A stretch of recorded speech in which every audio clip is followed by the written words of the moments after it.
drunk driver at a bar. Of course, the reality is that sleep, alas, is not an optional lifestyle luxury. It's a non-negotiable biological necessity. It is your life support system. We all know the people who say, I only need 4 hours, or I'm fine on 5 hours. And I think I've heard you say something along the lines of 0% of people need less than X number of hours. Like, that's all a story that people tell themselves, but it's simply not the case. That's right. Yeah. So I think if you look at the weight of the evidence, the number of people who can survive on 5 hours of sleep or less without showing any impairment, rounded to a whole number and expressed as a percent of the population, is 0.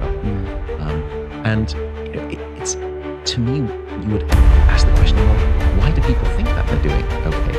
And what we've discovered is that your subjective sense of how well you're doing when you're insufficiently slept is a miserable predictor of objectively how you're doing when you're insufficiently slept. And so, it's a little bit like a drunk driver at a bar. They've had 6 or 7 shots and they pick up their car keys and they say, look, I'm fine to drive home. And your response is, I know that you think you're fine to drive home, but trust me, objectively, you're in no state.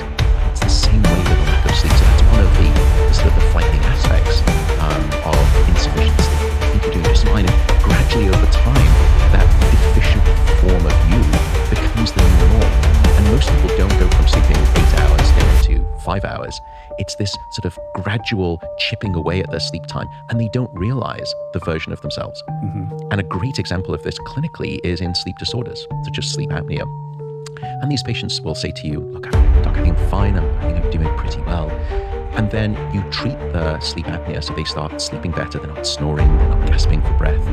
And within a few weeks, they cannot believe the transformed state of themselves. I had one patient who said, it was as though with the sleep apnea device, I'd come along and I'd wiped a frosted window clear, and finally I could see again. And that's the type of mental benefit that you get, and of course physiological.